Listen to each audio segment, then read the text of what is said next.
Merci Anthony. Bonjour à toutes et à tous. Donc effectivement, je vais me présenter juste après. On va parler aujourd'hui, du coup, durant les 45 minutes qui viennent, de la science. Qu'est-ce que c'est que la science? Qu'est-ce que c'est qui n'est pas de la science? Et on va essayer un peu de réfléchir à ça. Alors, je vais parler un petit peu après pourquoi est-ce que j'ai fait cette présentation, mais effectivement, comme l'a commencé à le faire Anthony, je me présente. Donc, je m'appelle Rémi Cograne, j'ai 35 ans. Je suis rentré à l'UTT, vous voyez, il y a longtemps, il y a presque 20 ans maintenant, quand j'avais 17 ans, donc faites le calcul. Et voilà, je suis resté là, du coup, je m'y suis senti bien, je pense, depuis. Donc, j'ai fait mes études d'ingénieur, la thèse, puis maintenant les enseignements et la recherche ici. Donc, à l'époque, quand je suis rentré à l'UTT, je ressemblais à ça. Et puis maintenant, je ressemble plutôt à ça. Voilà. Donc on vieillit mal quand on est chercheur, mais on va en reparler après.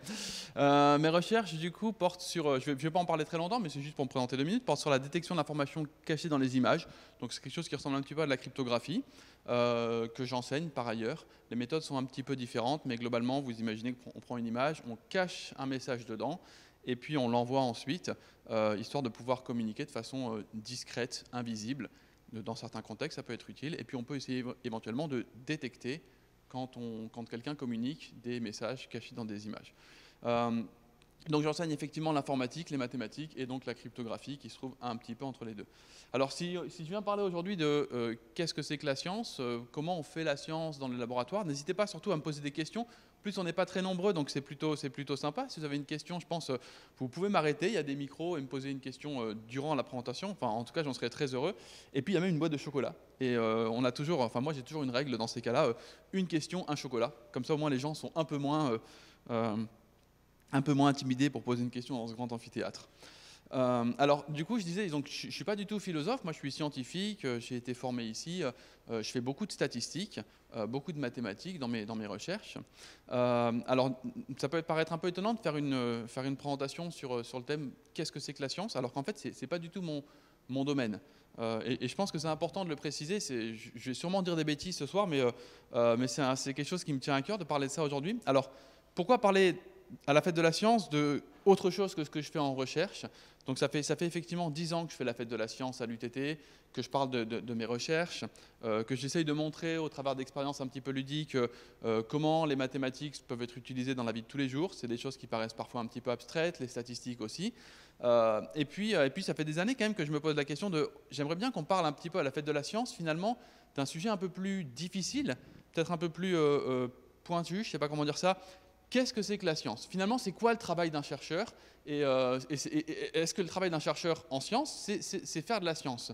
Mais ce n'est pas évident à communiquer autour de ce thème-là. C'est un thème qui est peut-être un petit peu, je ne sais pas, ça paraît un petit peu abstrait. C'est un petit peu philosophique aussi, et ce n'est pas du tout mon domaine. Et puis est arrivée la crise du Covid.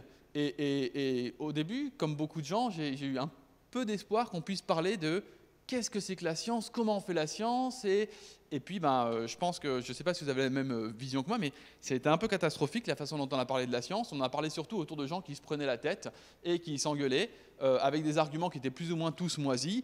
Et ça m'a fait beaucoup de peine de voir que finalement les recherches scientifiques, les scientifiques et la science de façon générale, je pense, n'en est pas forcément sorti grandi, alors qu'en fait on avait un super vecteur de communication autour de la recherche en sciences dans un événement qui allait nous concerner on ne peut plus concrètement, quoi. Du coup, face à ce constat de me dire mince, on ne parle jamais de ça. Finalement, on parle toujours de résultats de recherche scientifique, plus ou moins bien dans les médias. Eh bien, essayons de faire une communication autour de qu'est-ce que c'est que la science. Avec, encore une fois, une grande humilité, parce que ce n'est pas du tout mon domaine. Donc, du coup, aujourd'hui, on va parler de quoi? Alors, j'ai essayé de faire une présentation autour de plusieurs points, structurés de la façon suivante. On va, dans un premier temps, parler, finalement, c'est quoi les fondements de la méthode scientifique? C'est quoi la science? Comment on sait qu'on sait quelque chose en science, ou pas d'ailleurs? C'est quoi la démarche scientifique? Et puis on va regarder brièvement dans le passé, parce que pour essayer de définir ce que c'est que la science, une façon qu'on a souvent de faire, c'est regarder comment ont travaillé les scientifiques durant les 3000 ans avant nous, et puis qu'est-ce que c'est qui unit un petit peu tous ces travaux qu'on appelle de la science, et puis qu'est-ce que c'est qui unit des travaux qui ne sont pas de la science, quelque part. Et puis on va parler finalement la méthode scientifique au quotidien, comment est-ce qu'on fait de la science, qu'est-ce que c'est que la méthode scientifique et pourquoi on utilise une méthode particulière en science pour essayer de démontrer certains résultats, certaines lois. On ne fait pas forcément les choses de façon... on fait les choses suivant une certaine méthode et c'est peut-être une bonne question de se poser la question de pourquoi est-ce qu'on travaille de cette façon-là en science. Et puis enfin, la troisième et dernière partie importante, je dirais, on va parler finalement de est-ce que dans les laboratoires on fait de la science? Alors c'est un thème qui est probablement beaucoup trop long sur qu'est-ce qu'on fait dans le laboratoire, comment est-ce que la recherche se fait, quels sont les problèmes qu'on a en recherche en ce moment, pourquoi est-ce qu'on ne fait pas toujours de la bonne science en recherche, mais je vais être très bref. Et je vais essayer d'esquisser un petit peu ce point-là. Et puis enfin, la dernière partie, c'est des cadeaux à ramener chez vous. Alors, je vais tout de suite vous doucher. Il n'y a pas du tout de cadeaux à ramener à part un chocolat si vous posez une question. Mais les cadeaux, c'est finalement je pense des bonnes pratiques à ramener chez vous. Quand vous entendez parler de la science dans un média généraliste, voilà, je pense que je vais vous donner on va réfléchir autour de quelques critères qui vous permettront de vous dire ah, ça c'est peut-être de la bonne science, ou ça c'est peut-être un truc qui n'est pas vraiment de la science, peut-être de la pseudo-science ou de la science toute moisie, parce qu'il y en a aussi pas mal. Alors du coup, on va attaquer avec la première partie, c'est quoi les fondements de la science? Et puis comme souvent, les fondements d'une discipline, quelle qu'elle soit, souvent ça remonte à la Grèce. Donc à l'époque de la Grèce, il y avait les grands philosophes grecs, et la philosophie c'était finalement réfléchir aux problèmes autour de nous, problèmes du monde, et parmi ces problèmes de philosophie qui se sont posés, de la morale, la loi, le droit, se sont posés les problèmes de philosophie naturelle qui sont devenus les problèmes de science. Donc la science est née quand même comme étant un type de problème philosophique particulier. Mais ce qui est très intéressant à voir, alors encore une fois je ne suis pas spécialiste, donc je vais aller hyper vite sur ces points-là, et je suis en plus pas très à l'aise à parler de choses qui ne sont pas mon domaine de compétence, très clairement. Mais ce qui est intéressant à voir, c'est qu'il y a eu quand même deux grandes figures tutélaires dans ce domaine-là. Donc il y a eu effectivement Aristote et Platon, comme dans beaucoup de domaines philosophiques d'ailleurs. Donc les deux avaient quand même un point de vue qui était assez différent, avec une sensibilité assez différente. Aristote, qui est quand même considéré encore par beaucoup comme le père de la science occidentale moderne, avait une technique qui était très observationnelle. Donc on connaît beaucoup de travaux philosophiques d'Aristote. En tout cas, on l'associe souvent à un grand philosophe, mais ce qu'on sait moins, c'est qu'en fait, c'était aussi un scientifique un scientifique remarquable, qui a eu une influence jusqu'au XVe siècle, qui est quand même pas mal. Et sa méthode scientifique, elle était basée sur l'observation, la classification, la déduction, essayer de faire des comparaisons entre les choses qu'il observe et essayer de tirer des lois ou des principes généraux sur ce qu'il observait. Alors il a fait des très bonnes choses, il en a fait des beaucoup moins bonnes, mais il a essayé de partir de l'observation et il a essayé à partir de cette collection d'informations, d'essayer d'inférer des lois générales. Alors on pourrait donner plein d'exemples, mais il a notamment travaillé sur toutes les classifications des animaux, donc en observant les animaux, leurs similarités, leurs différences, pourquoi est-ce qu'ils avaient des nageoires, comme ci, comme ça. Il a essayé de faire une classification des animaux. Alors elle est certes probablement complètement obsolète aujourd'hui, mais ça a eu le mérite d'être fait. Et puis, il a fait une autre théorie qui est du même ordre, en observant les différents éléments qu'il avait autour de lui, comment ils se déplaçaient, les forces qui agissaient sur eux.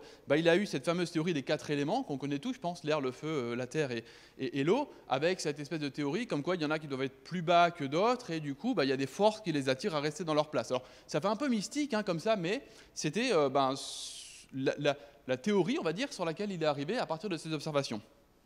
Encore une fois, n'hésitez pas à m'arrêter si vous avez des questions ou des remarques à faire.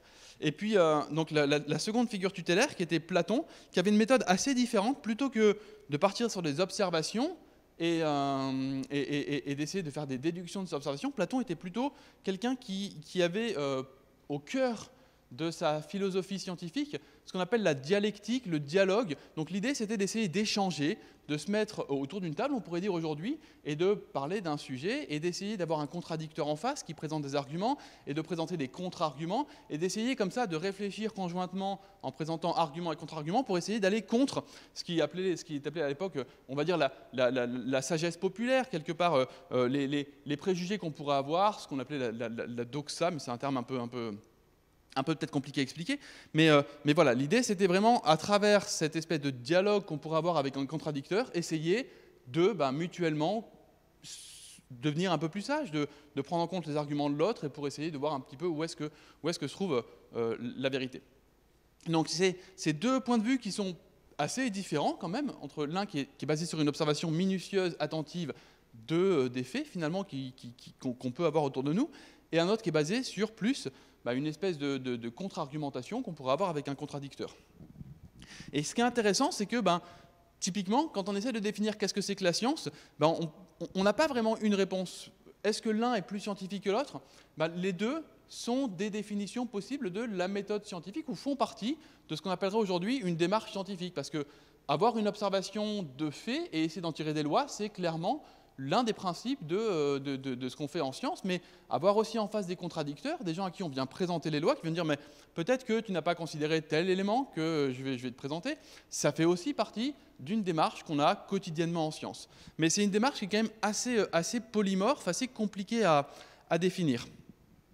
Donc j'ai un peu anticipé sur ce que je disais, mais ces éléments-là, on retrouve dans ces deux éléments-là, qui sont pourtant très très vieux, on va dire des pierres un peu angulaires de ce qu'est la méthode scientifique. Donc la méthode scientifique, quelque part, ce qu'on pourrait dire, c'est que la science, c'est quoi? C'est une méthode, une espèce de façon de faire pour essayer de déduire des vérités sur le monde qui nous entoure, sur les lois qui gouvernent le monde qui nous entoure, et qui soit le plus universel possible. Donc là, on a déjà une première esquisse de ce qu'on pourrait définir comme étant la science.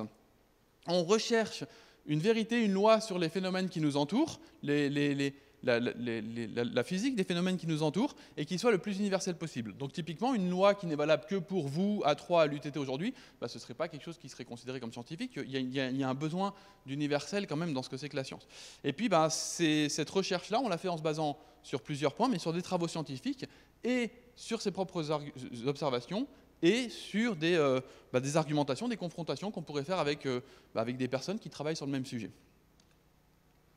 Alors, si on continue un peu sur l'aspect historique, même si je ne vais pas forcément vous faire un long cours d'histoire, et puis j'en aurai pas les compétences, très honnêtement, mais donc les figures tutélaires, notamment Aristote, sont restées extrêmement fortes en sciences, c'est ce que je disais, jusqu'au XVe siècle. Et puis, il y a eu un petit peu de renouveau à ce moment-là. Alors, il y a eu plusieurs figures, mais je vais pas forcément détailler, mais parmi les plus importantes, l'un des premiers, ça a été Francis Bacon, donc, qui était un épistémologue anglais.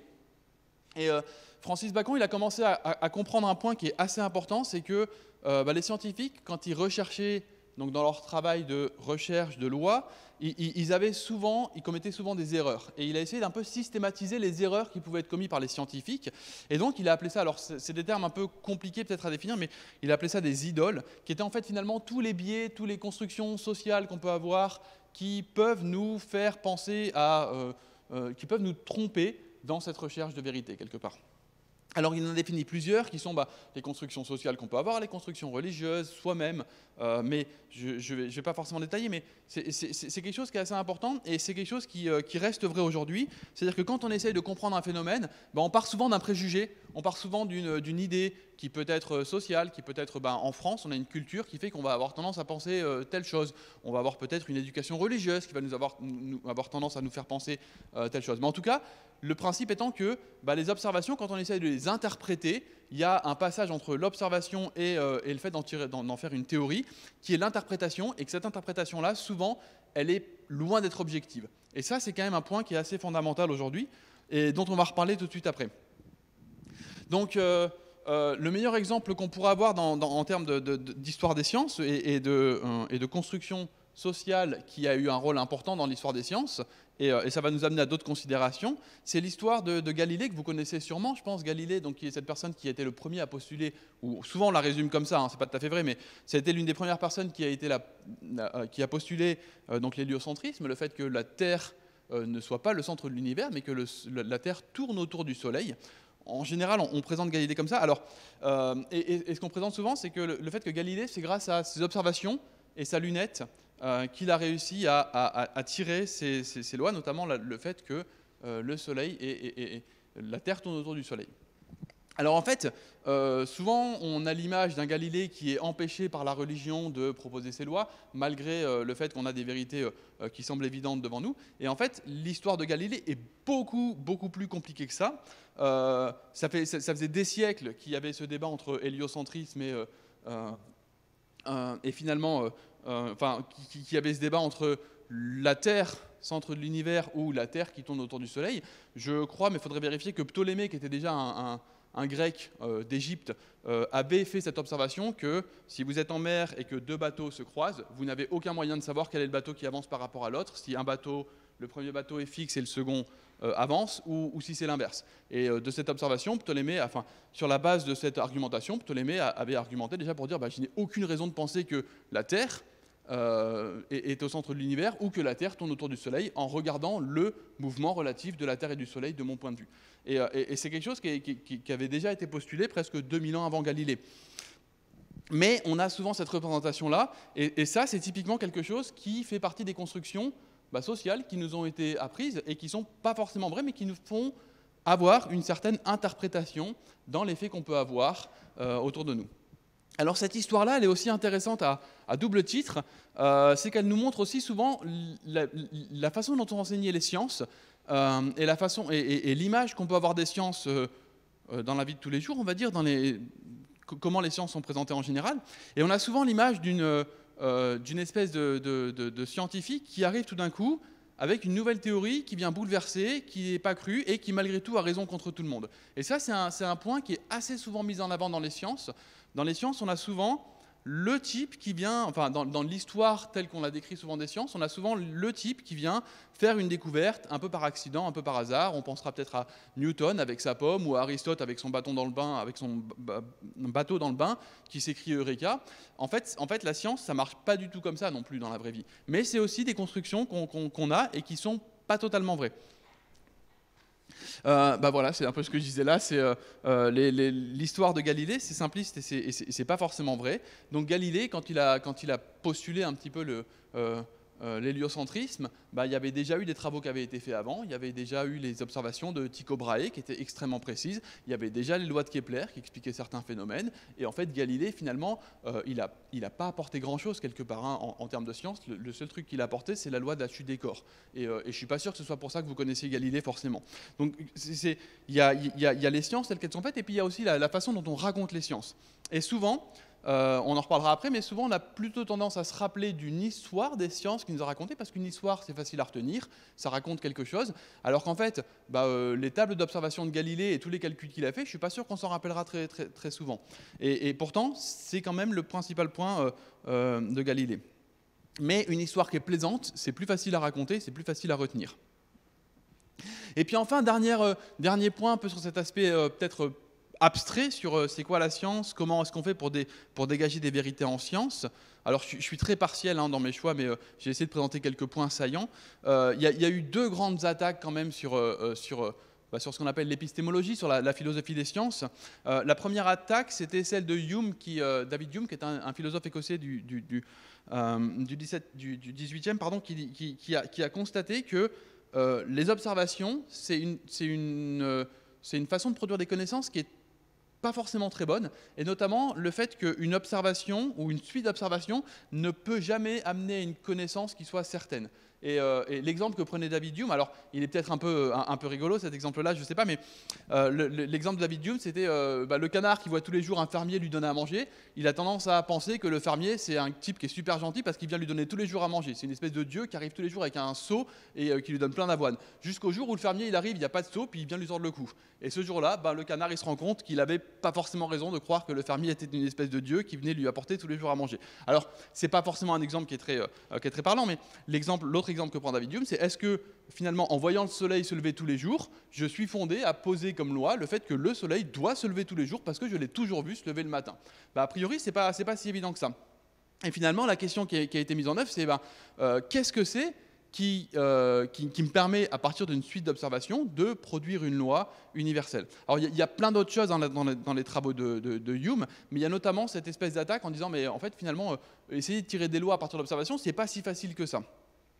Il y a aussi le fait qu'effectivement, le principe de causalité, il n'est pas du tout évident à mettre en évidence, et on en reparlera après, mais le fait que quand vous avez concomitance, corrélation d'événements, vous n'avez pas forcément un lien entre les deux. Ça, c'est quelque chose, on y reviendra un petit peu après, mais c'est quelque chose qui a été aussi très, très bien pointé par David Hume. Et puis, l'autre attaque, on va dire en quelque sorte, je ne sais pas si on peut appeler ça d'attaque, mais j'ai appelé ça comme ça, l'autre pas majeur qui a été fait dans la philosophie des sciences, il a été fait au début du siècle par par Karl Popper. Alors Karl Popper, c'était quelqu'un qui s'intéressait à la science, qui était philosophe, hein, par ailleurs. Et il avait deux modèles face à lui qu'il a un peu essayé de comparer. Il avait le modèle d'Einstein et le modèle de Freud. Vous savez, Freud, donc le père de la psychanalyse. Hein. Et en fait, il s'est rendu compte que les deux faisaient de la science, quelque part. Et il y en a un, alors il a été un peu méchant peut-être, mais il a dit sur un des deux, il y en a un qui fait de la pseudo-science et l'autre qui fait de la science. Et alors pourquoi est-ce qu'il a dit qu'il y a un des deux qui faisait de la pseudo-science? Parce qu'il a constaté qu'en fait, Einstein, quand il faisait des prédictions sur la position des planètes, sur ce qu'on devait observer, il pouvait se tromper. Voilà, quand il avait dire il y aura ce jour-là une éclipse et on verra en observant l'éclipse qu'il n'y a pas de planète entre Mercure et le Soleil ou que sais-je, il pouvait se tromper. Les faits pouvaient lui donner tort. Et que du coup, s'il se trompait, ça remettait en cause sa théorie. Et ça, c'est un point fondamental en science. À l'inverse, Freud, quand il a fait sa théorie du développement, alors je ne suis pas spécialiste en psychanalyse, hein, encore une fois, mais les théories freudiennes, elles sont assez compliquées, développement de la sexualité chez les jeunes, le stade phallique ou je ne sais pas quoi. Bref, c'est un peu compliqué à remettre en cause quelque part. Parce que vous prenez un gamin, vous dites, il n'est pas bien dans sa peau, oui, c'est sûrement qu'il n'a pas passé le stade phallique. Comment vous démontrez que ce n'est pas vrai? Moi, je ne suis pas capable de le démontrer. C'est un peu le problème de ce type de théorie psychanalytique. Je ne sais pas, on pourra en prendre d'autres qui sont plus récents, mais qui sont tout aussi mauvais d'un point de vue scientifique, pour être tout à fait sincère. La théorie de la mère frigidaire. Voilà, une mère qui couvre trop son enfant va faire un gamin qui est comme ça. Bon, comment vous démontrez que c'est faux? C'est pas évident à montrer. Et ce qu'il a mis en évidence, Karl Popper, c'est que entre Einstein qui prend des risques et qui peut faire des prédictions qui vont s'avérer fausses, et un Freud qui fait une théorie, mais qu'on ne peut jamais montrer comme étant fausse, il y en a un qui est de la science et l'autre qui est de la pseudo-science. Alors c'est un peu un coup près quand je le dis comme ça, mais une théorie qui ne peut jamais être démontrée comme étant fausse, en fait, qu'est-ce qu'elle apporte quelque part, quoi? Enfin, je le dis un peu de façon méchante, mais c'est ça. Alors, vraisemblablement, il y a aussi d'autres théories dont on parlait, mais la religion, ça fait typiquement partie de ce genre de choses-là. Postuler que Dieu est à l'origine de plein de choses, c'est bien, mais pour essayer de démontrer que c'est faux, c'est pas évident. Donc, le critère scientifique de la réfutabilité, il a été un tournant majeur en philosophie des sciences, à savoir, une science, c'est quelque chose qu'on doit pouvoir démontrer comme étant faux. Si vous ne pouvez pas démontrer que quelque chose est faux, vous ne faites pas de la science. Et ça, alors, c'est un peu encore une fois, c'est un peu binaire quand je le dis comme ça, mais ça a été un point majeur. Donc le problème qu'a étudié Popper, qui s'appelle le problème de la démarcation, qu'est-ce qui est de la science, qu'est-ce qui n'en est pas, il a essayé d'apporter une réponse en disant, et scientifique, quelque chose que je peux montrer comme étant faux, qui est réfutable, on a appelé. Alors c'est un peu abrupt comme considération, mais en tout cas, c'est un premier élément dont on pourra partir comme base. Alors, je n'ai pas totalement répondu à la question, c'est quoi la science, mais c'est normal. On va y revenir après. Mais du coup, ça vous donne des éléments, je pense, cette présentation historique de finalement, qu'est-ce que c'est que la science, comment historiquement on a fait de la science, et puis qu'est-ce que c'est des choses qui peuvent être considérées comme pas très scientifiques ou comme de la science ou de la pseudo-science. On a déjà, en regardant l'histoire, une base d'exemples sur lesquels on peut se baser, d'un point de vue inductif, encore une fois, comme disait Hume, pour essayer de voir un peu qu'est-ce que c'est que la science et qu'est-ce que c'est quelque chose qui n'est pas de la très bonne science. Et puis on va parler maintenant de la démarche scientifique, dont on a commencé à esquisser un peu les contours. Pourquoi est-ce qu'on a besoin d'une démarche scientifique? Donc en fait, finalement, la science, c'est essayer un peu de trouver des lois, des vérités, des théories, on va dire, en philosophie des sciences, sur la nature autour de nous. Et pourquoi est-ce qu'on a besoin d'une certaine démarche? Pourquoi est-ce qu'on a besoin d'un truc qui est réfutable? Ça a l'air bien compliqué tout ça, juste pour essayer de trouver des théories de la façon dont fonctionne ce qu'on a autour de nous. Alors en fait, ce qui se passe, l'une des réponses, à mon avis, les plus intéressantes à ce niveau-là, c'est que en fait, quand on essaye de trouver, de savoir qu'est-ce qui est juste, qu'est-ce qui est faux, typiquement, en fait, notre cerveau n'est pas forcément très bien câblé pour essayer d'étudier ce type de problème. Et ce que j'entends par là, c'est que si vous allumez la radio et écoutez quelqu'un parler, donc il y a sûrement un politique, par exemple, qui va vous dire j'ai la solution pour régler le problème du chômage, il faut faire ça. Posez-vous la question finalement de est-ce que cette personne-là, elle est vraiment convaincue de ce qu'elle dit, d'une part, et puis surtout, cette personne-là, est-ce que je suis certain que ce qu'elle dit, c'est forcément vrai, vérifiable, démontrable? Ce n'est pas du tout le cas. Mais cette personne-là, elle va pour autant être convaincue que ce qu'elle dit, c'est la vérité. Et qu'est-ce qui fait que rechercher une vérité scientifique, c'est compliqué? C'est que la façon dont on raisonne, souvent, elle n'est pas elle n'est pas sans défaut. Et il y a plein de défauts dans notre raisonnement qui font qu'essayer de trouver une vérité scientifique, c'est loin d'être aussi évident qu'il peut le paraître. Et donc à ce titre-là, il y a un très bon livre qui peut être lu d'ailleurs, qui est assez facile à comprendre, qui a été écrit par M. Daniel Kahneman, qui est par ailleurs prix Nobel en économie, je crois, et qui montre un petit peu tous les biais qu'on peut avoir dans les raisonnements qu'on cherche à mettre en œuvre pour essayer d'établir une certaine vérité, une certaine loi ou certaines théories scientifiques. Et ce qu'on constate, c'est qu'il y a beaucoup de biais qui vont nous amener à être convaincus de quelque chose, à être persuadés que quelque chose est vrai, alors qu'en fait, ça ne l'est pas du tout. Alors ces biais, on va en écrire quelques-uns. Il y en aurait beaucoup trop pour qu'on la fasse une liste exhaustive, mais typiquement, tous ces biais-là, ils touchent les scientifiques aussi quand ils essaient de mettre en œuvre une théorie. Alors le premier biais qui est clairement le plus évident, c'est le fait que quand on part d'une idée, quand on part d'une théorie qu'on souhaite démontrer, on a un problème, c'est qu'on essaye de confirmer une théorie qu'on a déjà considérée comme étant probablement vraie. Alors, l'exemple type, quand je dis, pour donner des exemples qui sont un peu parlants et peut-être pas forcément très rigolos, mais c'est l'exemple du policier. Si vous avez un policier qui est convaincu de la culpabilité de quelqu'un et qui va chercher des preuves pour démontrer la culpabilité de cette personne-là, on va sûrement en trouver et du coup, on va sûrement démontrer que cette personne-là est coupable. Alors qu'en fait, le travail du policier, c'est pas du tout de partir d'une personne dont je souhaite démontrer la culpabilité, mais c'est plutôt d'essayer de prendre en compte tous les éléments et à partir de ça, de savoir est-ce que la personne, elle serait coupable, voir quelle est la personne qui est la plus vraisemblablement coupable. Et en science, on va avoir le même problème. C'est-à-dire que si on part d'une théorie en disant « ce truc-là, je suis sûr que c'est vrai, cherchons les indices qui vont me permettre de montrer que c'est vrai », je vais en trouver plein, sauf que je vais trouver plein que ce soit vrai ou que ce soit faux. Et on pourrait avoir plein d'exemples, mais ça, c'est quelque chose qui est extrêmement frappant. Et du coup, la démarche scientifique qu'on appelle un peu hypothético-déductive, c'est-à-dire que je pars d'une hypothèse et je cherche à la démontrer, clairement, elle a un gros problème. C'est qu'elle tombe exactement dans cet écueil-là où je pars d'une hypothèse que je souhaite démontrer et je vais chercher les indices qui me permettent de la démontrer. Alors, c'est un peu plus compliqué que ça, mais il faut être très vigilant par rapport à ça. Et ça, c'est quelque chose qui est extrêmement courant. Et un autre exemple qu'on peut trouver, c'est, il y en aurait tellement que je ne vais pas forcément appesantir, mais voilà, ça c'est quelque chose qui est extrêmement pervers et qui est très très contre-intuitif. Notamment, on revient un peu sur l'idée de Popper de pouvoir réfuter quelque chose. C'est pas du tout quelque chose qui est intuitif comme raisonnement. Souvent, on part de quelque chose et on cherche à montrer qu'il est vrai et on ne cherche pas à montrer qu'il est faux. Ce qui est un peu le raisonnement popperien qui était de réfutabilité. Une autre chose qui est très compliquée en science, c'est faire le tri entre ce qui est des corrélations, donc des événements qui sont concomitants, il n'y a pas forcément de relation de causalité entre les choses qui sont concomitantes. Et ça, on l'a revu, je pense, avec la crise du Covid, quand on nous a dit, on a vacciné telle personne, elle est morte 2 jours plus tard. C'est bien, c'est un exemple, c'est peut-être super instructif, enfin c'est bien, non, c'est pas forcément très bien d'ailleurs pour la personne, mais qu'est-ce que ça dit quelque part? Qu'est-ce que ça dit de l'efficacité du vaccin ou de la probabilité qu'on a de faire un accident après? Est-ce que c'est comme ça qu'on évalue l'efficacité d'un vaccin au travers d'un exemple? Pas du tout. Pas du tout. Et des phénomènes qui se passent ensemble mais qui n'ont rien à voir, il y en a tous les jours. Et des phénomènes qui sont liés, c'est-à-dire qu'un événement amène un autre événement en moyenne, il y en a plein qui pour autant ne sont pas forcément liés. Je ne sais pas, une baisse de consommation de beurre avec une augmentation des accidents de la route, c'est quelque chose qui est corrélé. Et, quel est le lien? Je ne sais pas, franchement. Plus il y a de pompiers sur un incendie, plus l'incendie est grave. Est-ce que pour autant les pompiers sont tous des pyromanes? Pas forcément. C'est juste que plus un incendie est grave, plus on amène de pompiers sur place. Du coup, oui, dans ces cas-là, ça fait un peu plus de sens. Mais des corrélations pour essayer de mettre en œuvre, pour essayer de montrer quelque chose, c'est aussi quelque chose qu'il faut manipuler avec beaucoup de précautions. Et les probabilités, c'est quelque chose qui est très compliqué à comprendre. J'en parle volontiers, d'autant plus que je suis un peu statisticien sur les bords. Et c'est des choses qui peuvent être totalement contre-intuitives et très compliquées à interpréter. Donc il y en aurait plein des méthodes qu'on souhaite mettre en œuvre, mais en tout cas, cette méthode scientifique, elle amène un petit peu à essayer de corriger ces biais.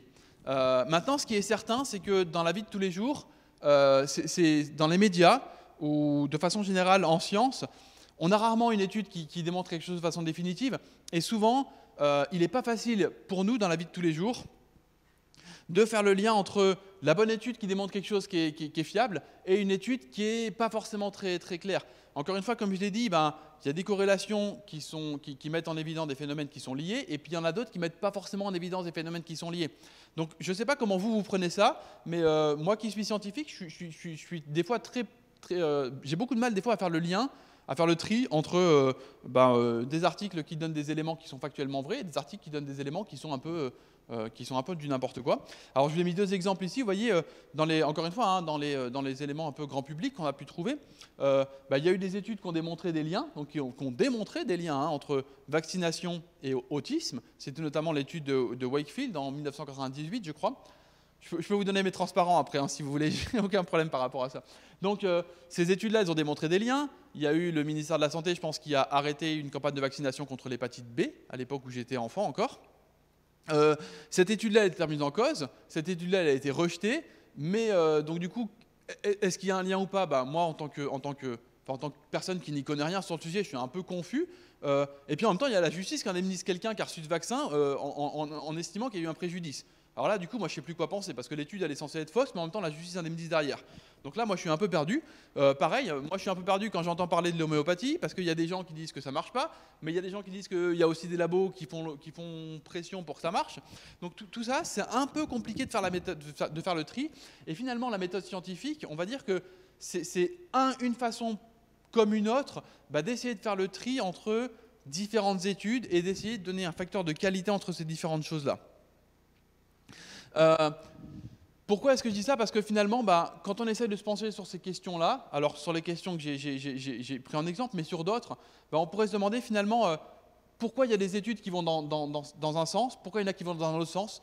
Souvent, on va essayer de critiquer la méthode, on va essayer de regarder quelle est la méthode qui a été mise en œuvre pour essayer de démontrer quelque chose. Et la méthode scientifique, c'est quelque part essayer de trouver une méthode qui soit la plus fiable possible pour répondre, par exemple, aux questions que j'ai mis en œuvre précédemment. Donc, il y en a plein, hein, des exemples qu'on pourrait trouver dans la vie de tous les jours, notamment depuis 1 an, sur l'efficacité du vaccin, l'effet des ondes sur la santé, etc. Mais la méthode scientifique, c'est une façon d'essayer de trouver une réponse fiable à ces différentes questions.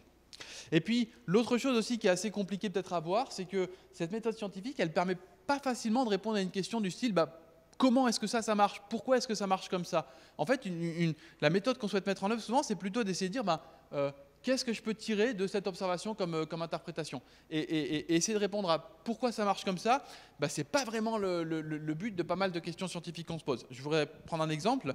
Typiquement, quand on regarde est-ce que les vaccins à ARN messager ça marche ou est-ce que les ondes pour la 5G, je ne sais pas, par exemple, ça a des effets sur la santé, souvent on va essayer de se poser la question de pourquoi est-ce que ça a des effets? Comment est-ce que ça influe? Alors qu'en fait, la méthode scientifique, souvent, ne répond pas à ce type de questions. Elle essaie de chercher à savoir est-ce qu'il y a un effet? Et si oui, de quel ordre de grandeur il est? S'il y a un effet, ensuite, on va essayer d'avoir d'autres expériences, d'autres études qui vont essayer de mettre en œuvre certains éléments qui permettront de répondre à comment il y a un effet et pourquoi il y a un effet. Mais pas nécessairement de savoir pourquoi est-ce qu'il y a cet effet. Dans le type de méthode, dans le type de biais aussi qui vient nous impacter, donc j'en ai reparlé tout à l'heure, mais les histoires sont plus faciles à comprendre, et pour autant, c'est effectivement, comme je viens de le dire, pas forcément ça qu'on cherche à mettre en évidence, mais l'histoire de Newton, l'histoire de Galilée, elles permettent assez facilement de se rappeler quelque chose, et pour autant, c'est pas du tout comme ça qu'on procède au travers de la méthode scientifique. Donc j'ai essayé d'esquisser du coup qu'est-ce que c'est que la méthode scientifique, comment est-ce qu'on procède. Et alors du coup, il y en a plein des méthodes scientifiques. J'ai l'impression de jamais trop répondre à la question parce que la science c'est très divers et du coup on a plein de méthodes scientifiques qui dépendent des domaines. Mais en général, on essaie de mettre en place un protocole qui permet de répondre à une question bien particulière. Et du coup, ça m'amène un peu à la dernière partie qui est du coup la méthode scientifique, comment est-ce qu'on la met en œuvre et est-ce que dans les labos, ce qu'on fait, c'est effectivement mettre en œuvre cette méthode-là et pour essayer de résoudre des problèmes qu'on peut se poser. Et en fait, pas vraiment. Et le dernier coup de boutoir un peu qu'il y a eu en philosophie des sciences, alors encore une fois, c'est pas du tout mon domaine, mais ça a été quelque chose qui a été assez marquant, je pense. Et d'ailleurs, je pense que Didier Raoult en a beaucoup parlé. Cette méthode, elle a été portée, ce coup de boutoir, il a été porté par quelqu'un qui s'appelait Feyerabend, qui a pris un peu le pari de dire en fait, contrairement à Popper, qui a essayé de montrer qu'il existait ce qu'on appelle une démarcation donc entre la science et la pseudoscience, l'idée de Feyerabend, c'était au contraire de montrer qu'il n'y avait pas de différence entre science, pseudoscience ou non-science. Et en fait, l'argument qui a été mis en œuvre, alors je vais essayer de le résumer un petit peu comme ça. Si vous prenez l'exemple de la philosophie, je sais pas, du droit ou des lois, on pourrait réfléchir pendant des années sur qu'est-ce que c'est que la loi, qu'est-ce que c'est que le droit, qu'est-ce que c'est que la justice, et on aurait sûrement des réponses qui seraient toutes très très grandes. Et puis ensuite, on pourrait aller dans une cour d'assises en disant comment est rendue la loi. Et puis, alors j'y connais rien, je suis jamais dans une cour d'assises, ni en tant que prévenu, ni en tant que jugé, ni en tant que juré. Mais typiquement, si vous lisez, je ne sais pas, je peux faire de la pub pour un journal, mais vous lisez des comptes rendus de débats, et ben en fait, souvent c'est assez lamentable, quoi, entre guillemets. C'est-à-dire que souvent, les cas sont jugés en 5 minutes, voire des fois à 2 heures du matin, l'avocat est parti, il n'y a plus personne. Enfin, est-ce que ça peut être une réponse à l'idée qu'on s'est posée de qu'est-ce que c'est que la philosophie de la justice, comment ça permet d'être en... Enfin, on n'y est pas du tout, quoi. Et Feyerabend, c'est un peu le même type d'attaque qu'il a proposé en disant ok, on pourrait se poser la question de c'est quoi la science, mais quand on regarde ce qui se passe dans les labos, il y a des mecs qui s'écharpent entre Karine Lacombe et Didier Raoult au travers d'arguments qui sont plus ou moins bons. Oui, mais toi, tu es payé par les labos. Et est-ce que ça, c'est un truc qui fait partie de la méthode scientifique pour trouver une réponse à un problème donné? Pas du tout. On est complètement à l'opposé. Et c'est un peu ce type d'argument-là qu'a utilisé Feyerabend pour dire on a en fait une théorie anarchique de la connaissance. En fait, les scientifiques, ce n'est pas du tout des gens qui font de la science. En fait, ils emploient des arguments qui sont tous aussi moisis les uns que les autres, qui sont tous aussi pourris que vous pouvez avoir dans un débat politique entre quelqu'un d'extrême gauche et quelqu'un d'extrême droite qui s'envoie un peu des invectives à la figure. Les scientifiques qui font aussi ça, ils s'envoient un peu des invectives à la figure sans trop forcément réfléchir à ce qu'ils disent, avec des bases qui sont plus ou moins mauvaises, mais en même temps, ce qui est assez magique, et là-dessus c'est assez fascinant, mais il y a un peu du vrai quand même, c'est que globalement ça avance quand même. Malgré le fait qu'il y a des gens qui balancent un peu n'importe quoi, malgré le fait qu'on va trouver un extrémiste qui dit que les autres disent du mal de lui parce qu'ils sont payés par des lobbies, malgré le fait que globalement la science finit par avancer. Et c'est un peu ce il a résumé ça, je crois que everything goes on, je crois qu'il disait tout finit par avancer. Voilà. Tous les arguments sont retenus, mais finalement on arrive quand même à faire avancer les choses. Donc c'est quelque chose qui est assez intéressant et qui est quand même pas faux non plus. Et ce qu'il a mis en avant quelque part, ou en tout cas moi ce que j'aime bien garder de cette chose-là, parce qu'il y a sûrement plein de choses que je n'ai pas compris là-dedans, mais ce qu'il a mis en avant, c'est vraiment cette idée de dire, il y a peut-être l'idée qu'on se fait de la science, et puis il y a le travail des scientifiques, ou si vous préférez, il y a l'idée qu'on se fait de la science et puis la recherche. Et en fait, les scientifiques font pas vraiment de la science quelque part dans ce sens-là. Et du coup, dans les laboratoires, en fait, on ne fait pas vraiment de la science comme j'ai essayé de la définir. On n'essaye pas forcément de trouver des vérités. Souvent, on a des préoccupations qui sont beaucoup plus pragmatiques. On essaye de démontrer que le copain en face, ce qu'il a fait, c'était tout pourri, et on essaye de mettre un coup de boutoir dans sa théorie. Voire, on est aussi des humains, donc on aimerait bien aussi faire des choses qui sont pas forcément très bonnes. Voire des fois, ça fait 5 ans qu'on bosse sur le même truc, on aimerait finir par sortir quelque chose, et puis on voit bien qu'on n'y arrive pas, donc on est un peu frustré. Donc tout ça, c'est aussi ce qui se passe dans les laboratoires, et ça n'a rien à voir avec la grande, belle science pure qui vient chercher des connaissances objectives et universelles. Mais malgré tout, c'est aussi comme ça que ça progresse. Alors c'est un peu défaitiste, hein. Moi l'exemple que je donne souvent, je ne peux pas dire que je le donne souvent, mais qui me paraîtrait un peu représenter ça. Il y a un article que j'ai eu de publier il y a quelques années. Il m'a fallu 10 ans pour le faire, cet article-là. Et pendant 10 ans, ça ne marchait pas. Ça ne marchait absolument pas ce que j'essayais de faire. J'ai essayé et ça a fini par marcher. Et on pourrait se poser la question finalement, est-ce que c'est pas un peu comment dire ça, est-ce que c'est de la persévérance, ou est-ce que c'est pas finalement un côté un peu je m'accroche malgré tout à des trucs qui marchent pas, et puis finalement ça finit par marcher un jour, donc j'ai quelque chose dont je suis content. Je sais pas, mais en tout cas c'est clairement pas très très très bon ce que j'ai fait, et puis ça correspond clairement pas à ce qu'on pourrait attendre, parce que quand vous échouez 80 fois et que vous réussissez une fois, ça n'a pas forcément c'est pas forcément très propre ce que vous avez fait, quoi. Je le dis avec d'autant plus de modestie que c'est mes travaux, quoi. Donc j'ai pas de problème avec ça, hein. Donc ce que j'essaie de dire par là, c'est que la science telle qu'on pourrait essayer de définir philosophiquement ce que c'est pas du tout ce qui se passe dans les labos. Et dans les labos, il se passe des choses qui sont pas forcément très, très sympas non plus. Il y a plein de problèmes dans la recherche scientifique en France en ce moment, mais pas que. Il y a des labos, il y a des choses qui ne sont pas falsifiables, il y a des choses qui ne sont pas reproductibles. C'est-à-dire qu'on a des résultats, on ne sait pas exactement comment la personne les a obtenus et puis on n'arrive pas à les reobtenir aussi. On peut se poser des questions. Il y a des intérêts financiers qui sont sûrement présents aussi. Moi aussi, quand j'aime bien avoir des financements pour faire ma recherche, donc j'ai peut-être intérêt à faire briller un peu plus mes résultats qu'ils le sont. Donc voilà, il y a plein de choses comme ça qui se passent. Et en même temps, c'est aussi comme ça que la science avance, malheureusement ou pas, je ne sais pas. Voilà, donc là, c'est l'exemple que j'ai tout à l'heure. J'ai passé 6 ans à travailler sur un article. Bon, c'est pas forcément très, très sain. Et puis, en tant que scientifique, on est aussi à la recherche de prix, comme je le disais. Donc, il y a aussi beaucoup de travers dans ce domaine-là. Et on essaye souvent de faire briller ces résultats plus qu'on ne le devrait. Donc voilà, tout ça pour vous dire que, comme je l'ai dit, dans les laboratoires de recherche, on ne fait pas forcément la science telle qu'on essaie de la définir, mais on fait quelque chose qui est un peu plus bassement pragmatique. Je pense que c'est un copier-coller d'un transparent précédent. Alors finalement, on va quand même essayer d'esquisser une petite partie de réponse, mais finalement, est-ce qu'il existe une démarcation entre la science et puis de la non-science, ou de la pseudo-science, ou de la mauvaise science? Alors, à mon avis, mais c'est pas que mon avis personnel, il y a quand même pas mal de philosophes qui ont débattu avant, mais l'idée qu'avait Popper de dire il y a un critère de démarcation qui permet, il y a une ligne rouge qui est très claire entre la bonne science et la mauvaise science. Je pense qu'il n'y a plus aucun philosophe qui n'y croit, et il n'y a plus aucun scientifique qui n'y croit d'ailleurs non plus. Il n'y a pas de critère universel pour dire de ce côté-là on est bon et de ce côté-là on n'est pas dans la science. Maintenant, ce qui est clair aussi, c'est qu'il y a plein de petits indices qui peuvent nous amener à croire que il y a peut-être des choses qui sont plus ou moins valables, qui suivent plus ou moins une méthode qu'on appellerait scientifique, qui sont plus ou moins valides, qui sont plus ou moins universelles, qui sont plus ou moins solides. Et puis il y a d'autres indices qui peuvent nous amener à croire que ce travail-là, il n'est pas forcément très solide, il a quelques petits problèmes, il démontre une vérité qui est peut-être un peu moins objective, qui est peut-être un peu moins solide. Et donc l'idée, ce serait de se dire maintenant, finalement, qu'est-ce que c'est que ces choses-là que je peux regarder en essayant de me demander quelle est la solidité d'un travail scientifique. Donc ça m'amène à la dernière partie qui est des cadeaux à ramener chez vous.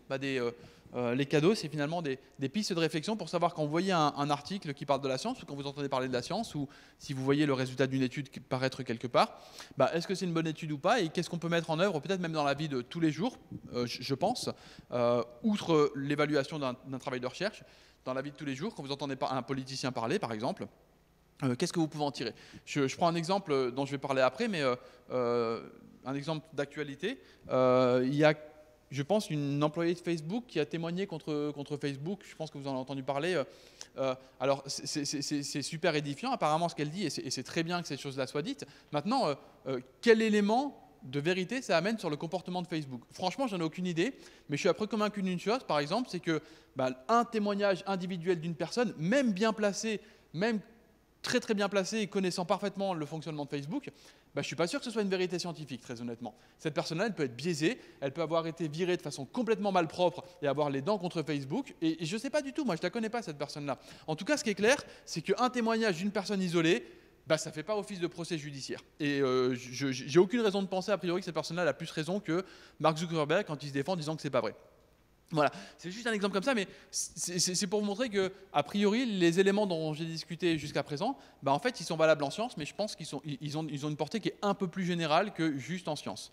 Alors, je vais passer en revue plein d'éléments, mais j'ai essayé d'être un peu rigolo à chaque fois pour que vous vous en rappeliez. Le premier conseil que je peux vous donner en général, c'est soyez des moutons. Voilà. Alors, pourquoi j'ai pris ça comme exemple? Parce que souvent, on vous dit, ouais, soyez pas des moutons, il faut penser par vous-même, etc. Oui, mais non. En fait, l'un des premiers principes qu'on a en science, c'est avant de penser par vous-même, essayez déjà de vous mettre au niveau des experts du sujet. Donc si vous voulez penser par vous-même sur, je ne sais pas, les bienfaits de l'énergie nucléaire ou pas, par exemple, déjà, essayez de lire qu'en ont pensé les gens qui bossent sur le sujet depuis 20 ans, et je pense que ces gens-là, ils auront beaucoup plus de connaissances sur le sujet que vous qui dites « ouais, finalement, c'est pas terrible ». Voilà. Donc ça, c'est un truc qui est vachement important. Essayez déjà de faire confiance aux gens qui étudient le sujet, qui sont des vrais experts. Alors, ce que j'appelle un vrai expert, c'est pas un mec qui passe sur CNews et il y a écrit expert en dessous, mais c'est un mec qui bosse sur le sujet depuis 20 ans. Ce type-là, en général, il a plus de compétences que moi, et du coup, il a pas mal de chances, sur un sujet que je ne connais pas, d'avoir plus d'éléments pour penser quelque chose qui paraît solide. Donc voilà, encore une fois, des choses qui sont rigolos pour que vous puissiez vous rappeler. Donc ça, c'est un principe de base en science. On essaye toujours en science de se baser ce qu'on appelle sur l'état de l'art. C'est-à-dire, il y a des gens qui bossent dessus depuis 20 ans. Je vais essayer de regarder ce qui s'est fait d'abord avant de commencer par contribuer à l'édifice. Voilà, encore des choses rigolotes. Ce qu'on essaie de faire en science aussi déjà, alors je vais peut-être un peu massacrer des gens, je suis désolé pour eux, hein, c'est pas vraiment les personnes là, en l'occurrence, je ne juge pas les personnes si vous voulez. J'essaie de donner quelques critères là-dessus, mais ce qu'on essaie de faire en science aussi, c'est d'essayer de jauger la source. Combien est-ce qu'une source elle est pertinente? Et quand je parle de jauger de la source, souvent on dit ça aux enfants en disant quand tu rates quelque chose, essaie de regarder la source. Est-ce qu'elle est crédible? Est-ce que c'est Le Monde? Est-ce que c'est Wikipédia la source? Ou est-ce que c'est un autre site internet un peu bizarre? Mais là, je vais plutôt vous dire, essayez plutôt de jauger, est-ce que la personne qui vous parle d'un sujet, elle est experte vraiment sur ce domaine-là? Et donc, typiquement, quand on a entendu parler de vaccins ou d'efficacité de vaccinale, moi j'ai entendu plein de gens parler. Je ne suis même pas sûr qu'ils savaient ce que c'était qu'un vaccin exactement. Alors voilà, il y a peut-être des exemples ici, mais on peut parler de Bigard. En plus, il est troyen, donc c'est dommage. Mais voilà, je ne suis pas sûr que ce soit un expert en vaccination, en maladies infectieuses, et pourtant, il a donné son avis à tort et à travers sur ce sujet-là. Alors, c'est un phénomène qui est, je vous encourage, qui a été étudié un petit peu par quelqu'un qui s'appelle Étienne Klein, pardon. Il a appelé ça l'ultracrépidarianisme. C'est un terme un peu barbare, mais j'aime bien son analyse où en fait il dit les gens ont tendance à avoir beaucoup plus confiance en leur jugement que la connaissance qu'ils ont réellement. Alors le terme est un peu bizarre, mais le terme ultracrépidarianisme, il a forgé en essayant de dire le cordonnier doit s'arrêter à la semelle. Et ce qui n'est plus de la semelle, c'est plus du domaine du cordonnier quelque part. Donc voilà, il y a d'autres personnes qui se sont exprimées aussi sur l'efficacité des vaccins. Je ne suis pas certain que ce soit forcément des experts dans le domaine. Alors là, on a un exemple intéressant parce qu'on a quelqu'un qui était quand même ministre de la Santé, qui était cardiologue. Pour moi, un cardiologue, il ne sait pas forcément ce que c'est qu'un vaccin, beaucoup mieux que moi, hein, très honnêtement. Et ça nous amène vraiment à la question de c'est quoi un expert dans le sujet? Moi, je me définis comme étant scientifique. Enfin, je ne vais pas parler de biologie pour autant, hein. Encore une fois, moi je suis expert sur un domaine qui est l'information cachée dans les images. Le reste, je ne connais pas, quoi. Bon, il y a plein de genres, mais je ne vais pas en parler. Alors, il y a quelque chose qui est important aussi, je vais revenir après, c'est que là, on a quelqu'un qui est quand même scientifique ou qui se présente comme tel, et qui l'est en fait d'ailleurs, j'ai aucun doute là-dessus, mais on va revenir après, qui n'a pas forcément une opinion qui est majoritaire dans le domaine. Donc, qui elle, par contre, n'est pas un mouton, c'est clair, mais qui devrait peut-être être un peu plus. Jauger la pertinence de l'observation. Donc ça, c'est quelque chose qui est ultra important, je pense, en science et dans la vie de tous les jours. Mais on a différents niveaux de preuves, on va dire, en science et dans la vie de tous les jours. Une simple observation, c'est un truc qui est intéressant, mais ça fait pas forcément, faut pas forcément baser une théorie sur juste une observation. Et du coup, voilà, vous avez ici quelques exemples, mais vous avez une observation, ça vaut le coup de travailler. Si vous avez une observation qui est vraiment intéressante, ça vaut vraiment le coup de travailler dessus. Maintenant, ce n'est pas forcément le Graal. Puis après, vous avez plein d'observations. Vous avez un cas que vous avez pu suivre, étudier, savoir qu'est-ce qui se passait exactement. Vous avez tout un tas d'observations, des suivis, des essais randomisés. Alors ça, on en a parlé à tort et à travers, mais voilà, tout ça, c'est des choses qui doivent vous amener à penser que on a des choses qui sont plus ou moins sérieuses. Mais une étude qui dit il y a un cas sur lequel il s'est passé ça, c'est pas du tout sérieux. Et puis vous voyez au-dessus, on a une revue systématique, voire des articles qui étudient tous les articles précédents pour en faire une synthèse. Plus vous montez et plus vous avez quelque chose qui va être crédible. Donc ça, c'est quelque chose qui est aussi très important.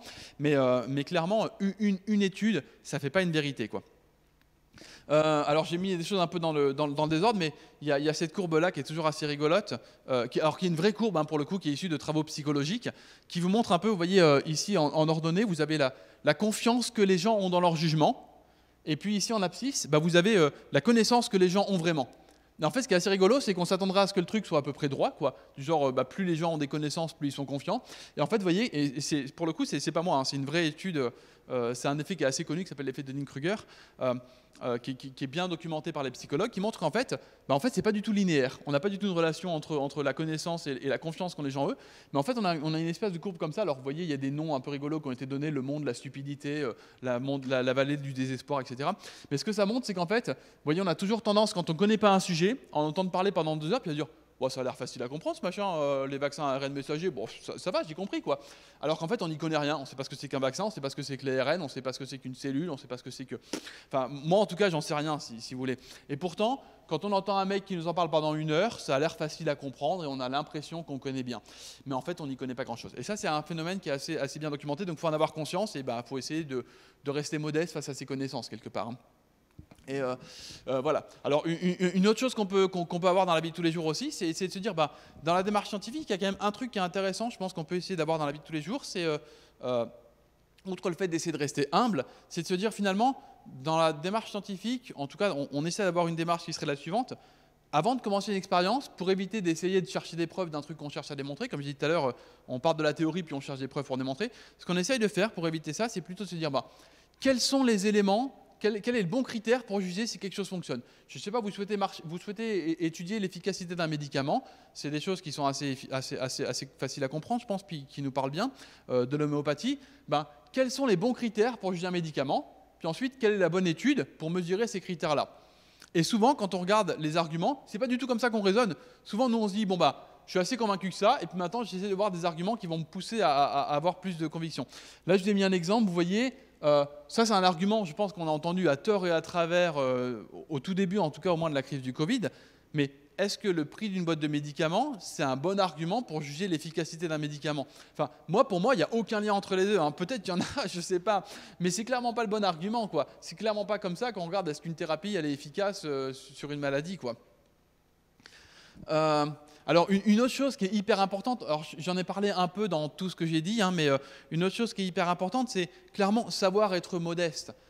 Savoir que, comme j'ai dit, savoir être un mouton, savoir qu'on n'est pas un expert du sujet, savoir que des fois on a l'impression que les choses sont faciles à comprendre, alors qu'en fait, si ça fait 20 ans qu'il y a des gens qui bossent dessus, c'est peut-être qu'il y a d'autres choses à comprendre que ce que nous on en voit au travers de la demi-heure d'explication qu'on a pu avoir. Mais déjà, avoir une demi-heure d'explication sur un sujet, c'est bien, c'est bien, mais ça ne veut pas dire qu'on est expert dans le sujet, c'est ça que je veux dire.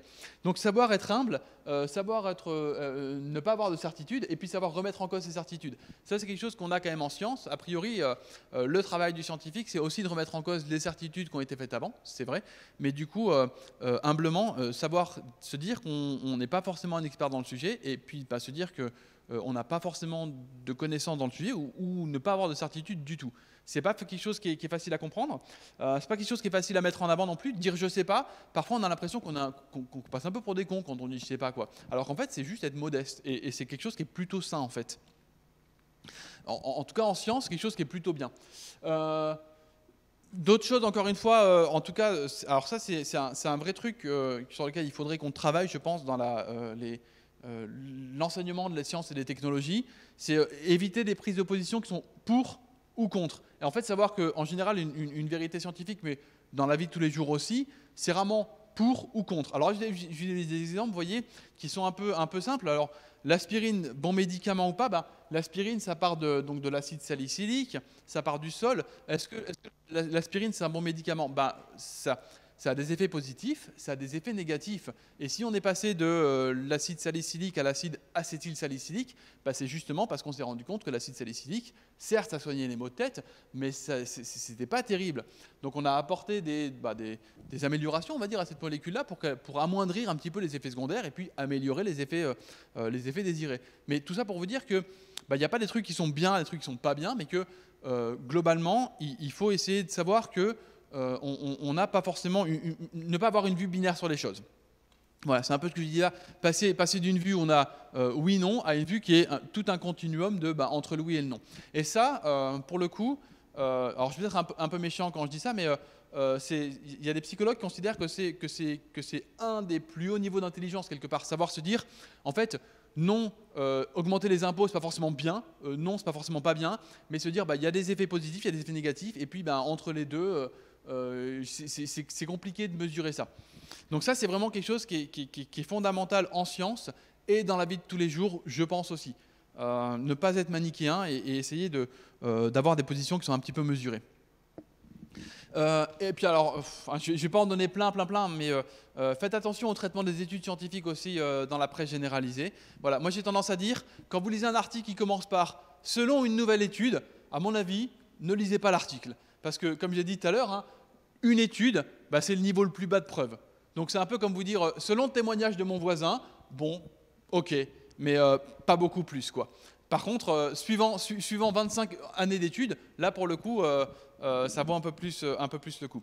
Bon, je vais être assez bref pour terminer, mais savoir aussi que la science, c'est essayer d'apporter des réponses à des questions, comme je l'ai dit tout à l'heure, certes, mais en général, le contour de la question, il est très très très bien déterminé. Donc, quand vous avez des choses ou des études ou des propositions qui sont un petit peu des réponses à tout, d'un point de vue scientifique, c'est quand même un peu étonnant, on va dire. Alors là, j'ai mis des exemples. Vous voyez la réflexologie plantaire qui permet de soigner à peu près toutes les zones du corps sur la voûte plantaire. Pourquoi pas? Mais c'est quand même un petit peu étonnant, quoi. En général, une étude, elle a un concours qui est très bien défini, et une étude qui a tendance à répondre à plein de questions à la fois, c'est un peu étonnant.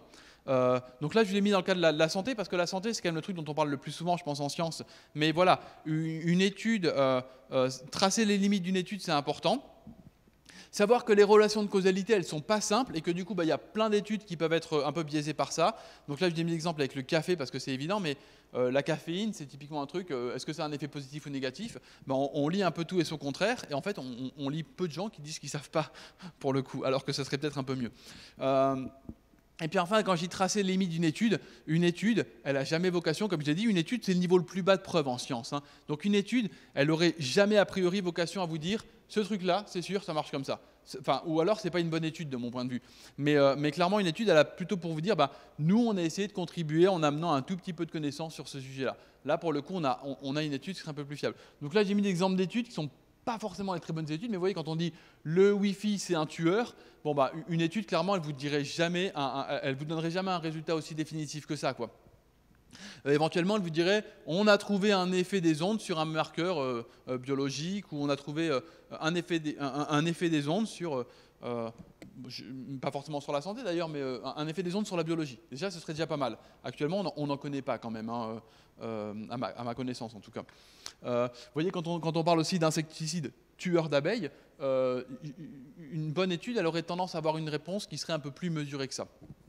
Voilà. C'est à peu près tout. Après, je ne vais peut-être pas continuer comme ça à la liste pendant des années, mais voilà, quand vous avez une personne qui est aussi qui prétend avoir raison contre le monde scientifique en général, c'est pas forcément très bon signe. Comme je disais tout à l'heure, en science, on cherche plutôt des gens qui sont des moutons, qui suivent la tendance générale, voire qui apportent une toute petite contribution, plutôt que des gens qui viennent vous expliquer qu'en fait, ils ont réponse à tout, ils savent tout, et que personne ne veut les croire. Donc là, vous avez deux exemples. J'ai pris des exemples un peu récents dans le Covid, hein, mais à gauche, vous avez Luc Montagnier, je pense, qui a eu un prix Nobel pour sa découverte du sida. Donc il y a une personnalité qui était sûrement éminente, hein, j'ai aucun doute là-dessus. Mais quand il vient vous expliquer quelque chose que personne n'arrive à observer à part lui, on peut avoir un peu plus de doute sur ses observations quand même. Et puis à droite, vous avez un autre type qui est assez connu aussi pour ses dérapages, hein, surtout quand même, qui s'appelle le professeur Perron, et qui du coup vient nous expliquer que lui, il a réponse à tout et qui sait absolument comment gérer la crise du Covid. Bon, quand vous avez plein de scientifiques qui vous disent c'est compliqué, et que vous avez un mec qui vous dit non, c'est super simple, je vais vous expliquer comment il faut faire, a priori, on peut avoir quelques doutes quand même sur la qualité des études. Voilà. Je connais aussi pareil, je connais pas de scientifique qui ait raison contre tout le monde, je connais aucune vérité scientifique qui n'a jamais évolué non plus. D'accord? Et donc, je vous ai mis quelques exemples ici, mais voyez, entre des éléments qui nous font penser qu'il y a de la science un peu fiable, solide de l'autre, et des éléments qui sont de la science qui ne sont pas très solides. Donc, vous avez à gauche une théorie scientifique, comme une autre, a priori, qui s'appelle l'homéopathie, sauf qu'elle n'a jamais évolué depuis 250 ans. Et puis, vous avez à droite un autre type, qui s'appelle M. Newton, qui avait proposé une théorie aussi il y a un peu plus que 250 ans maintenant.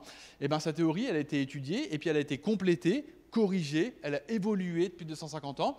Et en fait, aujourd'hui, plus personne ne pense que Newton avait raison parce que Einstein est venu compléter notamment sa théorie. Et personne n'a remis en cause finalement sa théorie en disant c'est peut-être une approximation de la réalité. Mais quand vous avez une théorie qui accepte d'évoluer, c'est plutôt une bonne chose. Quand vous avez une théorie qui vous dit non, moi ça fait 250 ans que c'était postulé par un type, mais il n'y a aucune raison d'évoluer, c'est pas un très bon signe de vivacité, quoi.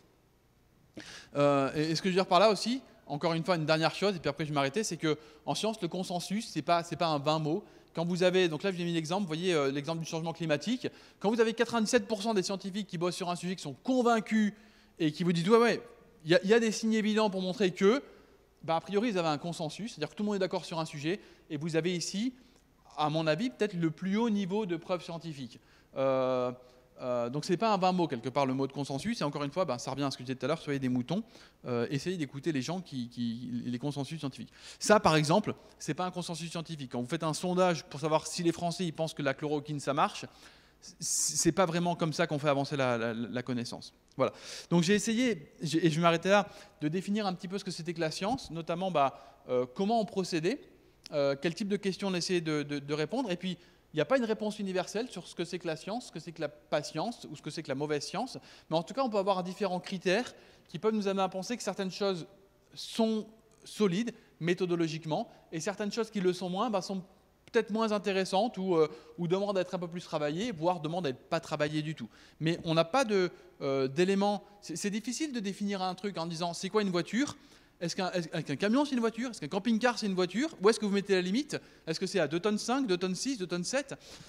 C'est compliqué de définir très exactement où est la ligne. Mais en tout cas, vous avez pas mal d'éléments qui vont vous faire penser que ça c'est de la science ou ça c'est pas de la science. Une voiture qui n'a pas de roue, c'est compliqué à faire rouler quand même. Une science qui est faite sans aucune observation, c'est pas évident non plus à faire. Donc voilà, j'ai essayé de vous montrer un petit peu quelques éléments pour savoir un petit peu faire le tri entre des trucs qui seraient scientifiquement solides et certains qui le seraient moins. Et puis maintenant, je vais m'arrêter et puis je vais vous laisser poser peut-être des questions si vous en avez. J'espère que vous en avez. J'espère que vous n'êtes pas ennuyé.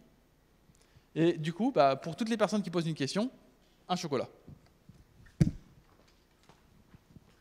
Je vais commencer du coup. Merci beaucoup Rémi pour ton intervention. Moi j'avais une petite question. Pour ma part, je ne suis pas du tout scientifique, je ne suis pas de ce monde-là. Et la première question qui me vient à l'esprit, c'est quand tu parles de la science et sur le principe de l'observabilité, est-ce que, c'est peut-être une question un peu générale et philosophique, mais est-ce que la science peut laisser une place à l'intuition et à la subjectivité ? Et du coup, ça pourrait peut-être permettre le progrès, les avancées technologiques, etc. Oui, c'est une excellente question. Tu peux prendre un chocolat du coup. Mais oui, en fait, on dit de façon un peu simpliste, souvent on dit il y a deux façons de raisonner. Il y a une façon qu'on appelle inductive. En gros, c'est je regarde des éléments, j'ai des observations et j'essaie d'en faire une théorie générale. Donc ça, c'est vraiment ce qu'on appelle le schéma inductif. Et c'est ce que j'ai dit tout à l'heure de David Hume. Je vois le soleil se lever, je le vois se lever, donc j'en déduis. Ma théorie, c'est qu'il va tout le temps se lever. Et puis il y a ce qu'on appelle la façon de procéder qui est déductive. Alors c'est très schématique ce que je dis là où on essaie d'avoir des règles et puis à partir des règles qu'on a, on déduit d'autres règles. Les mathématiques sont typiquement un exemple très déductif où on a des axiomes de base et puis ensuite on essaye de les conjuguer pour faire des théorèmes et puis on essaie de continuer comme ça à conjuguer, on déduit des règles de certaines choses. Et en fait, ce qu'on se rend compte, c'est que dans la vraie vie, on fait ni l'un ni l'autre. En science, on fait ni l'un ni l'autre. C'est-à-dire qu'en science, on a une intuition, on se dit ah merde, j'ai observé un truc, mais j'aimerais bien pouvoir confirmer. Et du coup, bien sûr que quand quelqu'un il fait une expérience, bien sûr qu'il sait ce qu'il doit attendre. Et il sait ce qu'il veut confirmer. Parce qu'on a l'hypothèse, on a l'intuition que là j'ai peut-être un truc qui va marcher. Mais cette méthode scientifique, elle essaie de nous faire finalement séparer. Avoir une intuition, ça peut être bien. Ça peut être très bien. Mais ce qu'il faut, c'est essayer de la mesurer objectivement. Et c'est un peu là-dessus que nous aide la méthode scientifique. Mais effectivement, bien sûr qu'on a des intuitions. Bien sûr. Enfin, en science, je pense qu'on en a tous et que sans ça, on serait vraiment perdu, quoi. Mais encore faut-il les mesurer objectivement. C'est vraiment ça qu'on essaye de faire, quoi. Mais c'est une excellente question. Est-ce qu'il y en a d'autres des questions ? Non ? Je vous ai barbé ?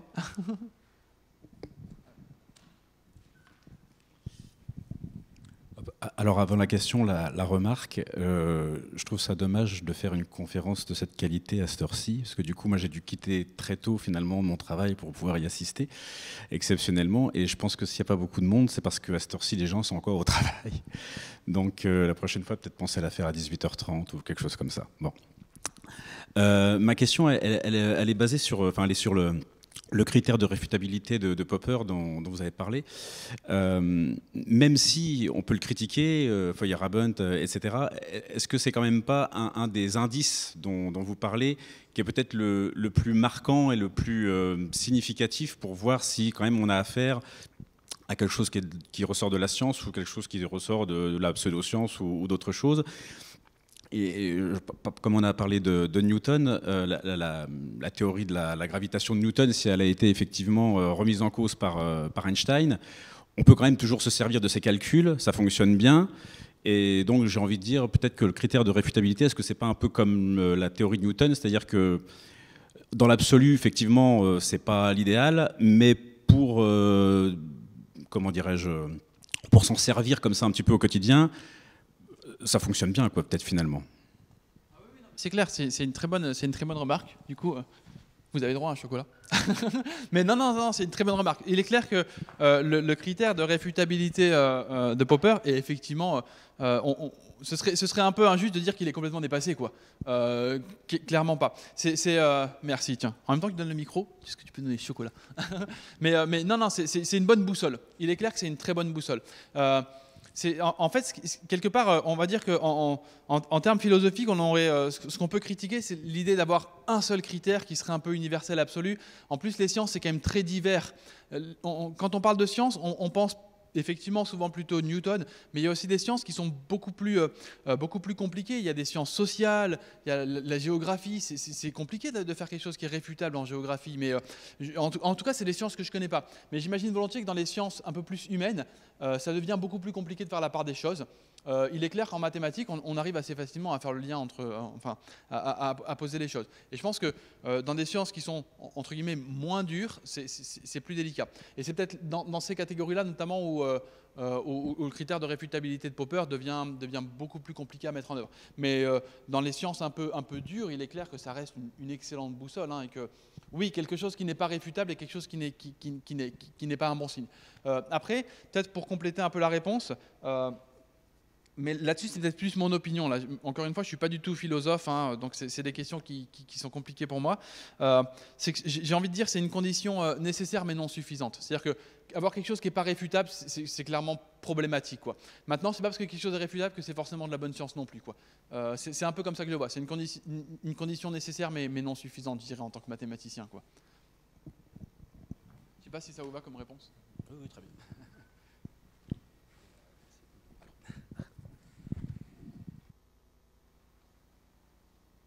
Est-ce qu'il y a d'autres questions? N'hésitez pas. C'est Fabrice, c'est ça? Tu veux venir parler de l'association du coup après? Ok. Parce qu'en fait, on a un invité, Fabrice, du coup, mais je vais peut-être te laisser présenter l'association que tu présides, si j'ai bien compris. Donc Fabrice m'avait contacté avant et du coup, il a une association qui est très liée au sujet de la conférence ou de la présentation que j'ai fait aujourd'hui. Donc du coup, je te laisse en parler 5 minutes, si tu veux bien. L'association, elle s'appelle l'AVISE, c'est l'association auboise de veille et d'information zététique. Alors, le mot important là-dedans, bien sûr, c'est le dernier, c'est zététique. Ça vient du grec zététikos, qui signifie simplement celui qui cherche, celui qui enquête.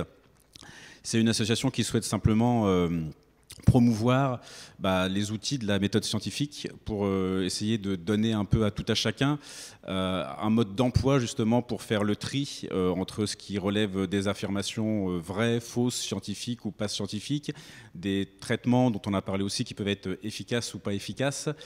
En restant bien évidemment nous aussi assez modestes, mais en permettant à tout à chacun en fait de s'approprier un certain nombre d'outils qui, pour la plupart, en fait, ressortissent de la méthode scientifique. Il y a aussi tout ce qui est argumentation, repérer des biais cognitifs, surtout pour soi-même, avant de les reconnaître chez les autres, parce que on a souvent tendance aussi. Alors, il y a le biais de confirmation qui consiste à essayer à chercher de confirmer en fait ce qu'on pense déjà à l'avance, et il y a aussi le fait de chercher à contrecarrer ce que les autres disent, et donc de chercher dans les propos de l'autre un mauvais raisonnement, un sophisme, un biais, etc. Pour faire en sorte de dire que ce que dit l'autre est faux.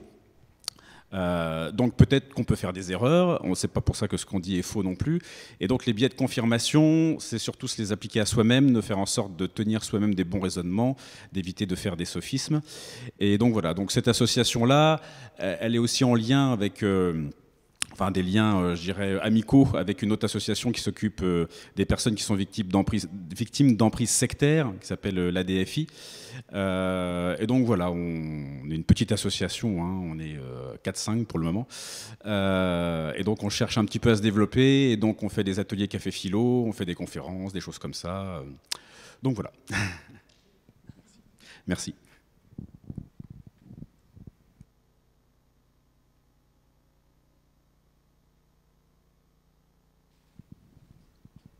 J'avais aussi du coup une autre question. Dans le contenu que vous proposez en fait sur la science, c'est finalement la recherche de la vérité et de surtout au travers des théories qui sont proposées, d'être dans la recherche d'informations, de vérifier ses sources. Et cette question est aussi philosophique, c'est de se dire, est-ce que finalement dans la société d'aujourd'hui, est-ce que finalement tout ce travail de recherche, est-ce qu'on ne va pas plutôt préférer faire confiance à un leader? Je pense par exemple à Raoul que vous avez cité précédemment, et finalement peut-être de faire confiance à ces leaders sans forcément aller creuser, puisqu'on est dans une société où il y a beaucoup d'informations et des fois il est difficile de faire le tri et on va peut-être moins faire d'efforts et plus aller vers ce leader sans chercher l'information. Je ne saurais pas quoi répondre à une question comme ça, très honnêtement, parce que ça fait appel, je pense, à des phénomènes psychologiques, comportementaux, sur lesquels je ne suis pas du tout compétent pour répondre.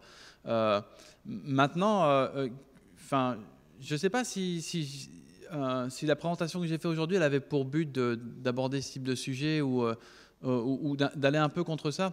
Mais l'idée de faire une présentation comme j'ai fait aujourd'hui, c'est je ne suis pas scientiste. Alors le scientisme, on va dire, ce serait un peu la démarche philosophique qui aurait tendance à penser que la science a réponse à toutes les questions. Et j'ai essayé de dire que la science, je ne sais pas si ça a été interprété comme ça, mais elle répond finalement à un petit nombre de questions par rapport à ce qu'on peut se poser dans la vie de tous les jours. Mais en tout cas, l'intérêt, ce serait d'avoir une démarche dans la recherche d'une connaissance objective qui, à mon avis, peut être appliquée à beaucoup plus que les questionnements scientifiques qu'on peut avoir.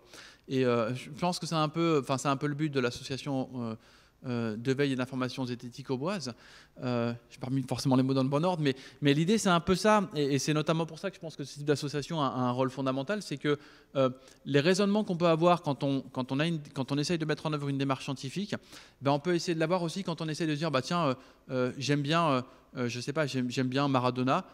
Ouais, moi j'aime bien Maradona, son style de jeu il me fait rêver, ou que sais-je, mais pour autant, est-ce que c'est quelqu'un dont je vais essayer de copier le style de vie dans la vie de tous les jours? Je ne sais pas. Quand je vois notamment tout ce qui s'est mis dans le pif, j'ai un doute, quoi. Mais ce que j'essaie de dire par là, c'est que en ce qui me concerne, le fait d'être scientifique et d'essayer d'avoir une démarche de rationalisation de mes idées scientifiques au quotidien, c'est une démarche que j'essaie d'avoir aussi en dehors du quotidien. Alors ça ne veut pas dire que je suis quelqu'un de rationnel dans tous les aspects de ma vie non plus, mais aussi quand il s'agit d'écouter quelqu'un, d'écouter un leader et d'essayer d'être critique aussi quand on a quelqu'un qu'on aime bien. Je peux vous donner un exemple peut-être sur quelqu'un que j'aime bien, qui est un journaliste qui s'appelle Cohen. Alors je ne sais plus comment il s'appelle, il passe le matin sur France Inter. Et il n'y a pas longtemps, donc il a fait alors en plus c'est doublement un peu bizarre ce que je vais dire là. Il a fait une charge, j'ai entendu faire une charge sur France 5 contre Didier Raoult, qui n'est pas quelqu'un que je porte dans mon cœur, très honnêtement, vu tout ce qui s'est passé. Mais je ne lui en veux pas spécialement non plus. Et donc il a fait une charge contre ce journaliste a fait une charge contre Didier Raoult en disant c'est scandaleux que ce type-là soit payé sur des deniers sur des fonds publics. Comment ça se fait que ce type-là soit encore en place? Il aurait fallu le foutre dehors il y a un an, etc. Et je suis pas du tout d'accord avec lui fondamentalement là-dessus, paradoxalement, parce que je considère que pour un type qui a déconné, c'est pas forcément la peine de faire une chasse aux sorcières parmi tous les scientifiques de France, parce qu'il y a un mec qui a un peu déconné une fois. Et je suis pas sûr qu'il faille forcément couper des têtes dès qu'il y a un scientifique qui dit un truc qui est une ânerie, parce qu'il y a un mec qui a déconné une fois. Quel est l'intérêt d'avoir une démarche aussi générale de vouloir traquer les scientifiques qui partent en vrille? Globalement, il y en a assez peu. Donc je ne suis pas sûr qu'il faille forcément vouloir mettre la tête de ce type-là sur une pique. Et avoir un brûlot comme ça contre ce type-là et contre tous les scientifiques qui pourraient déconner un jour ou l'autre et demander explicitement qu'on coupe des têtes dès qu'un scientifique qui sort des rangs, je ne suis pas forcément convaincu que ce soit une bonne chose. Et pour autant, c'est un journaliste dont j'apprécie souvent les analyses. Mais sur ce coup-là, je pense qu'il n'a pas été très pertinent. En tout cas, c'est mon point de vue. Et du coup, voilà, l'idée que j'essaie de dire, c'est que cette démarche d'essayer d'objectiver un petit peu ce qu'on sait ou ce qu'on ne sait pas et d'essayer d'être humble sur dire voilà, il y a plein de choses que je ne sais pas, mais là-dessus, j'ai quand même quelques éléments pour dire que je ne suis pas tout à fait d'accord avec la personne, même si je n'ai pas forcément la vérité. Je vais dire, je pense qu'un zététicien, il dirait je suspends mon jugement, mais je ne suis pas du tout convaincu par ce que la personne a dit. Je pense que c'est quelque chose qu'on peut aussi mettre en œuvre plus généralement que dans les sciences uniquement. Voilà, en tout cas, c'est mon point de vue. Oui, vous parliez d'ailleurs tout à l'heure de sophisme. Je crois que ça rejoint un petit peu l'idée de faire des vérités générales. Ça peut être dangereux. Effectivement, ouais, je comprends. Si dans la salle, vous aviez d'autres questions, n'hésitez pas.